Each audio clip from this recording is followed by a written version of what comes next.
हमारा यहाँ पे क्वेश्चन दिया गया है, हमें 5 क्वेश्चन यहाँ पे करने हैं। तो क्वेश्चन में फर्स्ट देखेंगे, कह रहा किसी आयत की लंबाई 15 सेंटीमीटर और चौड़ाई 8 सेंटीमीटर है तो उसका क्षेत्रफल क्या होगा। तो हमें यहाँ पे क्या दिया गया, हम लोग सबसे पहले उससे डिनोट कर लेंगे। तो हमें सबसे पहले लेंथ दिया गया, तो हम लोग लिख लेंगे कि लेंथ किसी भी रेक्टेंगल का दिया गया है, हमें 15 सेंटीमीटर यानी कि 15 सेंटीमीटर हमें लेंथ गिवन है। और हमें यहाँ पे चौड़ाई यानी कि ब्रेथ हमें गिवन है, तो यहाँ पे हम लोग बी लिख देंगे। इससे हम लोग बी से डिनोट कर रहे हैं, तो इसको हो जाएगा यहाँ पे 8 सेंटीमीटर। तो अब हम लोग देखेंगे कि जो यहाँ पे रेक्टेंगल होता है, जैसे ये जो आपका फिगर होता है ऑफ रेक्टेंगल, तो रेक्टेंगल में क्या होता है कि रेक्टेंगल में आपकी दो साइड्स की रिक्वायरमेंट होती है, ठीक है। तो यहाँ पे आपकी ये लेंथ हो गई और ये आपकी ब्रेथ हो गई। तो इसमें आपको एरिया फाइंड करना, तो हमें फार्मूला को देखना होगा कि एरिया का फार्मूला क्या होता है। तो एरिया का जो फार्मूला होता है, आपको लेंथ और ब्रेथ को अगर मल्टीप्लाई कर दें आपस में, अगर आप लोग लेंथ और ब्रेथ को आपस में मल्टीप्लाई कर देंगे तो आपका यहाँ पे एरिया आ जाएगा ऑफ रेक्टेंगल, ठीक है। तो हम लोग इस यही करने वाले हैं, तो यहाँ पे हम लोग सीधा मल्टीप्लाई कर देंगे, तो आपका यहाँ पे एरिया आ जाएगा 15 गुणे 8 कर देंगे, ठीक है। तो 15 गुणे 8 आपका यहाँ पे सेंटीमीटर स्क्वायर एरिया हो जाएगा। तो 15 गुणे 8 करेंगे तो आपका 120 आ जाएगा। तो 120 सेंटीमीटर स्क्वायर ऑप्शन नंबर यहाँ पे सी आंसर करेक्ट हो जाएगा, ठीक है। तो कोई भी आपको रेक्टेंगल दिया गया हो, अगर दो साइड्स गिवन है तो आप लोग एरिया इस फॉर्मूले की हेल्प से निकाल सकते हैं, ठीक है। तो ये आपका एरिया का फॉर्मूला हो जाएगा कि दोनों को, जितने भी दोनों साइड्स गिवन है, अब को दोनों साइड्स को यहाँ पे आपको मल्टीप्लाई कर देना, तो आपका यहाँ पे एरिया आ जाएगा। अगला क्वेश्चन देखेंगे। अगले क्वेश्चन में हम लोग 2 की ओर बढ़ते हैं, ठीक है। क्वेश्चन नंबर 2 में क्या कह रहा है कि यहाँ पे एक वस्तु का अंकित मूल्य यहाँ पे 2000 रुपये, ठीक है। एक वस्तु का यहाँ पे अंकित मूल्य 2000 रुपये गिवन है। तो हमें कह रहा है कि उस पर 10% अगर डिस्काउंट दिया जाता है, जैसे आप मार्केट में किसी गए, उसका जो कॉस्ट प्राइस है, यहाँ पे जो अंकित मान यानी कि कॉस्ट प्राइस, हम लोग इसको सीपी से डिनोट करें, इसका मूल्य जो है वो 2000 रुपये है। और कह रहा है कि उस पर 10% छूट दी जाती है, 10% छूट दी जाती है। इसका मतलब हुआ कि आपकी जो प्रोडक्ट आपको जो खरीदेंगे उसको जो आपको पे करना पड़ेगा, केवल 90% आपको पे करना होगा, क्योंकि 10% छूट हो गई तो आपको 90% पे करना होगा ऑफ 100%। अगर हम लोग मान लेते हैं जो 2000 रुपये है ये अपने आप में पूरे 100% है, 2000 जो है ये अपने आप में 100% है। तो आपको बस 90% की वैल्यू निकालनी है, 100 में से 10 को घटा देंगे, ठीक है। तो 90% की वैल्यू निकालनी है, तो हम लोग 90% की वैल्यू निकालेंगे। तो 100% की वैल्यू आपकी 2000 है, तो 90% की वैल्यू आपकी 2000 का 90% हो जाएगा। तो 2000 का 90% आपका हो जाएगा यहाँ पे 90 और गुणे में यहाँ पे हम लोग 100 कर देंगे। तो 2000 का 90% इस प्रकार से आपका निकल जाएगा। तो इसको थोड़ा सा हम लोग सिंप्लीफाई करेंगे, तो 00 से 00 को हम लोग कैंसिल कर देंगे, तो 9 दूना के 18 हो जाएगा और यहाँ पे 2 जीरो लगा देंगे, ठीक है। तो 1800 आपका आंसर आ रहा है। तो 1800 ऑप्शन नंबर सी में आंसर आपका करेक्ट है। तो इस प्रकार से आपका 1800 आंसर करेक्ट हो जाएगा, ठीक है। तो 1800 आपका आंसर यहाँ पे करेक्ट हो जाएगा। तो इसका विक्रय मूल्य कितना हो जाएगा, तो हम लोग कहेंगे 1800 आपका विक्रय मूल्य हो जाएगा। अगला क्वेश्चन देखेंगे।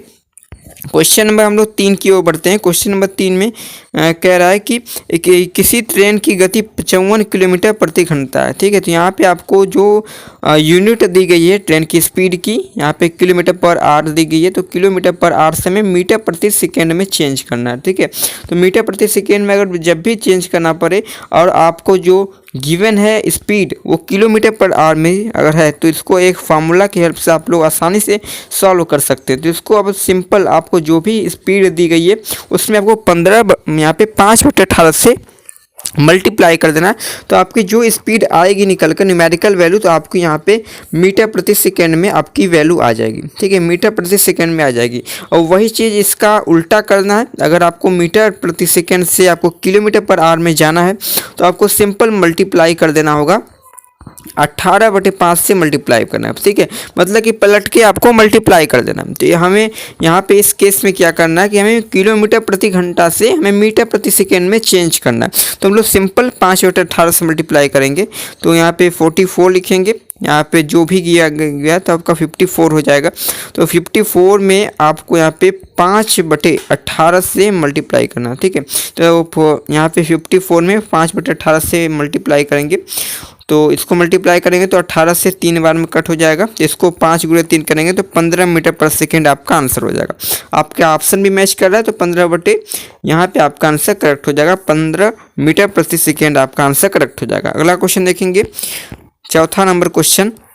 तो चौथा नंबर क्वेश्चन कह रहा है कि एक कक्षा में लड़कों और लड़कियों का अनुपात, ठीक है, संख्या में अनुपात दिया गया है कि 3 यहाँ पे 2 है। तो हम लोग यहाँ पे इसको डिनोट कर लेते हैं B और रेशियो G बराबर है यहाँ पे 3:2। तो हमसे कह रहा है कि यहाँ पे अगर कुल विद्यार्थी इतना 50 हैं तो लड़कियों की संख्या ज्ञात कीजिए। तो कुल विद्यार्थी कितने, तो हम लोग कहेंगे कुल विद्यार्थियों की संख्या यहाँ पे 50 दिया गया। तो इसमें यूनिट देखेंगे कितना यूनिट ये वैल्यू है, तो हम लोग कहेंगे 5 यूनिट की वैल्यू। 5 यूनिट की वैल्यू हमें यहाँ पे गिवन है कि 50 है, ठीक है। 5 यूनिट की वैल्यू हमें यहाँ पे गिवन है कि 50 है। हमें निकालना है कि 2 यूनिट की वैल्यू क्या है, ठीक है। लड़कियों की संख्या निकालनी है, यहाँ पे आपके 2 यूनिट की वैल्यू क्या है हमें यही निकालना है। तो 2 यूनिट की वैल्यू निकालेंगे तो 50 और डिवाइड कर देंगे 5 से, मल्टीप्लाई कर देंगे 2 से, ठीक है। तो ये आपकी 2 यूनिट की वैल्यू निकल आएगी। इसको हम लोग कट करेंगे तो 10 से कट हो जाएगा और इसको हम लोग कैंसिल करेंगे तो आपका यहाँ पे मल्टीप्लाई करेंगे तो 20 आ जाएगा। मतलब जो संख्याएं हो जाएगी आपके यहाँ पे संख्या हो जाएगी 20 संख्या। ऑप्शन नंबर बी यहाँ पे आंसर करेक्ट हो जाएगा, ठीक है। ऑप्शन नंबर बी यहाँ पे आंसर करेक्ट हो जाएगा, आपका 20 करेक्ट है।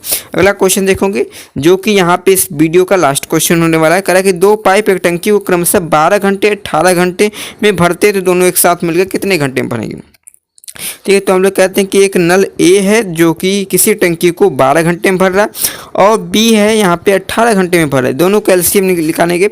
जब भी आपको वर्क एंड टाइम वाला क्वेश्चन दिया गया हो या फिर आपको पाइप और यहाँ पे डिस्टेंस ऑफ पाइप वाला क्वेश्चन दिया हो तो आपको सीधा आपको एलसीएम वाला कॉन्सेप्ट लगाना है, अपने आंसर को लेना है। यहाँ पे इसका एलसीएम यहाँ पे 36 आ जाएगा। इसको डिवाइड करेंगे मतलब 36 डिवाइड बाई यहाँ पे 12 करेंगे तो आपका यहाँ पे 3 बार में चला जाएगा। 18 से डिवाइड करेंगे तो 2 बार में चला जाएगा। हमें दोनों से काम करवाना है, मतलब दोनों को एक साथ मिलकर टंकी को भरना है। तो इसका मतलब दोनों की इफिशियंसी को हम लोग ऐड कर देंगे। तो इफिशियंसी ऐड करेंगे तो आपको 5 इफिशियंसी आ जाएगी। तो जो टाइम हमें निकालना है, टाइम कितना हो जाएगा दोनों से काम करवाया जाए तब। तो आपका काम कितना है तो हम लोग कहेंगे 36 काम है। हम लोग कहेंगे किस रेट से करना है यानी कि किस इफिशियंसी से करना है, तो हम लोग कहेंगे 5 की इफिशियंसी से करना है। तो आपका 5 7 35 हो जाएगा और 1 बच गया, 5 दूना 10 हो जाएगा। तो 7.2 आपका आर हो जाएगा क्योंकि यहाँ पे यूनिट आपके घंटे में दी गई है। तो ऑप्शन मैच कराएंगे, आपका सी ऑप्शन करेक्ट हो जाएगा। 7.2 घंटे आपका आर यहाँ पे करेक्ट हो जाएगा, ठीक है। तो आपको इस वीडियो में बस इतना ही, आगे मिलते हैं इसी प्रकार की वीडियो के साथ।